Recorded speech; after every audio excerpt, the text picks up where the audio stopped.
Every now and then we're out here at Dealer's Auto Auction of the Rockies and stumble across something truly incredible. And what we're showing you today is one of the most innovative cars of its time and a car that completely flopped. Brendan, what are we looking at? Well, we're not looking at that F-150. We're looking at this 1989 Buick Reatta, which was way ahead of its time when it came out in 1988. And I think probably one of the more interesting cars that GM came out with in the late 80s. Introducing an automobile that will change the way you think about two-seaters. Riata by Buick, the premium American two-seater you can be comfortable with. Riata offers a high level of luxury, sophisticated conveniences, and a remarkable amount of room at a most attractive price. Yeah, this thing was a technological tour de force, and nowadays it's out here at the dealer's only auto auction looking a little sorry for itself. But you're not going to believe some of the crazy features inside and outside the Riata. Now, Brendan, where was the Riata in relation to other Buicks? Was this a top-of-the-line car, an entry-level car? So they intended this to be their halo car. This was kind of like them showing off what they could do at the time. As such, it was a $25,000 car, which doesn't seem like much, but if you translate that to 2023 dollars, that's about a $62,000 Buick. And not only that, but these were actually hand assembled. So it didn't go through your traditional assembly line like most cars do. They were hand built in a specialized production facility that they made just for this car. I mean, what we're looking at with the Riata is General Motors in the late 80s flexing their muscles. And from a design standpoint, it is truly a beautiful car. So the front end doesn't have an obvious grille to break up the clean lines. It actually picks up its air from underneath. And we've got the hideaway headlights, which is kind of unusual for Buick. Hey folks, today's video is brought to you by SalvageReseller.com. This website allows you to bid live on online salvage auto auctions without a dealer's license. You can register for free or use the 20% off coupon in the description below. Go find your salvage car gem now. Yeah, so this is the pop-up headlights, and it was the only time that Buick in its existence has ever had a car with pop-up headlights. And previous to that, they did have some hideaway headlights, like you mentioned, where they were fixed headlights that had covers that covered the headlights, but this is the only time they ever actually did pop-ups. You want to pop them up? Sure. Let's see what it looks like. Hopefully they work. Yeah, hopefully they pop up. Kind of a gamble here. So it's got just a little light here on the dash. Yep. Oh, it wants to come up. We got one. It's trying. Yeah, this car is a little worse for the wear. I wonder if I... There you go. It kind of comes up, right? So pop-ups maybe need a little love. Let's see if we'll hide those away just for now. Yeah. But you can really see the futuristic, smooth design elements of this car. It was a two-door, two-seat design with this beautifully flush look where nothing was out of these kind of smooth curves. And this roof had this kind of funky integration to the B-pillar with no drip rails, which was kind of unusual back in the late 80s. And then the rear, you had this gorgeous boat tail rear end with this huge panoramic rear piece of glass and this extended tail light. And you can see individual lights that extended the length of the vehicle. So you think that's kind of a trend of modern days? Not the fact. Yeah, and the last 2 years, 90 and 91, they actually offered a drop-top version of this. Now, I have actually never seen one of those in person. I don't know how many coupes they made versus convertibles, but I would assume they're pretty darn rare. They made 21,000 of these in total. I would guess that maybe only a few thousand convertibles ever were sold. Yeah. But yeah, I do think it's actually quite a striking design. And you can get these super, super cheap nowadays because nobody really knows what they are, right? They don't understand how special of a vehicle this really was back in the day. You want to pop the hood? Let's talk about the engine. Sure. So the Riata was definitely a looker, but from a performance standpoint, it was definitely more of a cruiser, right, Brendan? Yeah, so this was based on the Buick Skylark platform. It was kind of like a modified, shortened version of that Buick Skylark platform. But so in turn, it was a front-wheel drive vehicle, which got the 3.8 liter V6 that they were putting in just, it seems like everything back then. This put out about 165 horsepower. If you got a last year model, they were bumped up to about 170, but I don't know if you can hear it on the mic here, but that power steering pump is maybe on its very last legs. Yeah, and the battery's dead, so that's why it's running in this video. Yep. But Brendan, look, here's your manual override, by the way, for the headlights. Oh, that's fun. So if your headlights do fail, as they have done, you can still get them up and down. But Brendan, why don't you hop in the passenger seat? I'm gonna hop in the driver's side, and we're gonna show you the coolest part about this car. You remember, this car came out for the 1988 model year, and wait till you see some of this technology. Now, first of all, huge, comfortable leather recliners, full power with power thigh adjustment, recline, and lumbar in 88. Yeah, I have to say, these are actually some really comfortable seats.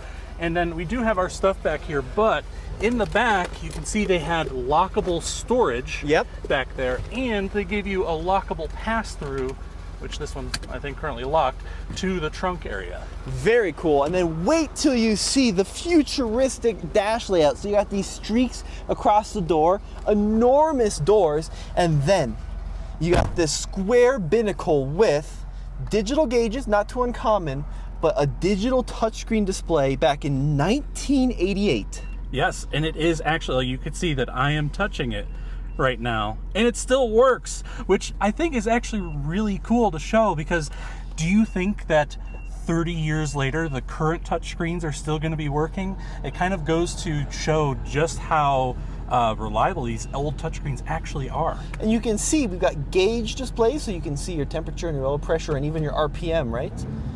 But my favorite are like the climate controls. You got actually different fan speeds, and the fans spin slow or fast depending on what setting you have it at. And you've got hard buttons for radio, for summary. You know, when you consider this is a car that's going on 35 years old, and it still works, that's amazing. And it's not unresponsive either. No, it's certainly not the worst touchscreen or the least responsive touchscreen I've ever played with.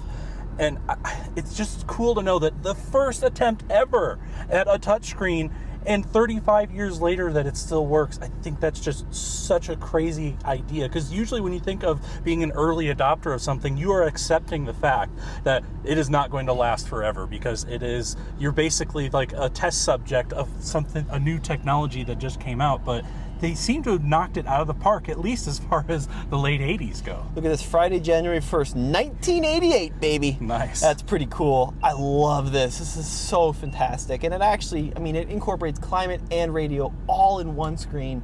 So that's just fantastic. I mean, that makes this car worth it to me. Well, look at it. It's even got like diagnostic tools in here as well. And I think they even said it has like your own personal calendar or something, where you can set appointments and, you know, an alarm, and it's really cool for what they had back then. I love it. I think it's great. I think it's fantastic, and it's so retro in 80s, and all the buttons are retro in 80s too, right? Like, you got these big, chunky, square buttons throughout there. You got your wiper controls over here, push to wash, and then you got this big chunky shifter that spells out park and reverse for the 4-speed automatic. Window controls are these funky little buttons, mirror controls in the middle, and then there's an ashtray and a lighter in there. Well, of course, it's the 80s, right? And you do have, of course, some tape storage in your center console here as well, but it looks like that's removable, which it goes actually really deep.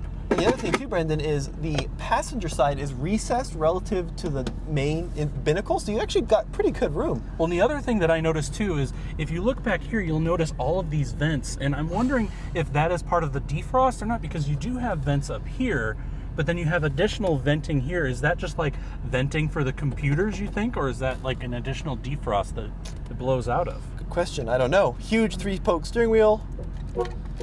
Old school horn. All right, you want to take the camera? Yeah. We gotta take this thing for a quick spin. Gotta see what it's like, Brendan, living in 1989 luxury. Now, this car, unfortunately, was a technological marvel. It was a design piece of elegance. I think it's a beautiful design, and it was not much of a performer. Yeah, and it just, you know, they intended this to be the best of the best as far as what Buick was offering at the time, and they were hoping to sell roughly 20,000 of these per year, but the reception on it was not great. You know, the people that loved them really loved them, but the vast majority of people just saw the price tag for a small 2-door front-wheel drive Buick and went, no thanks, and over those 4 years they only sold 21,000 of them. So it's just, it wasn't really a sales success, and that's why it was kind of a short-lived concept. What I will say, beautiful smooth ride. Really smooth, really comfy. Very quiet in here, right? Now, we'll give it some beans down the test track. This was not intended to be a straight line performer. We got some brakes. Full throttle. Yeah, it is not fast. No, yeah, it's... And the suspension maybe is a little shot. Yeah, this car needs a lot of love, so this isn't maybe the best example of it, but we were just so excited when we saw it here at the auction to show you guys just how much of a technical marvel this was for the late 80s, that even in its rough condition, we just had to show it to you guys. 100%, Brendan. So let's kind of park this thing up and talk about, is the Riata a car worth buying? Let's do it. Put it in park. I'll leave it running. Here, I'll grab the camera from you. Brendan, this is an easy one for me. I love it. I think it's, not this one, this was a little rough, but the car in general is fantastic. I mean, this car, if you get it for the right price, you know, and you can use your budget to fix it up and get it back to where it needs to be, I think it'd be worth buying. But realistically, these are not very valuable right now. Even in nice condition with this amount of miles, you're looking at $5,000–6,000. So if you were to find one this rough, I wouldn't pay more than a couple $1,000 if you plan on fixing it up and restoring it. But either way, I mean, for that amount of money, it's really hard to find something that feels this special and this unique out on the road. 100%. Agree with everything you said. Definitely check out the Riata. It's an undiscovered gem. Guys, this has been Tommy. And Brendan. We'll see you on another episode of what, Brendan? TFL Classics. You got it. See you guys. See ya. If your aiming line has always been high, drive the premium American two-seater Riata by Buick. Go ahead to service.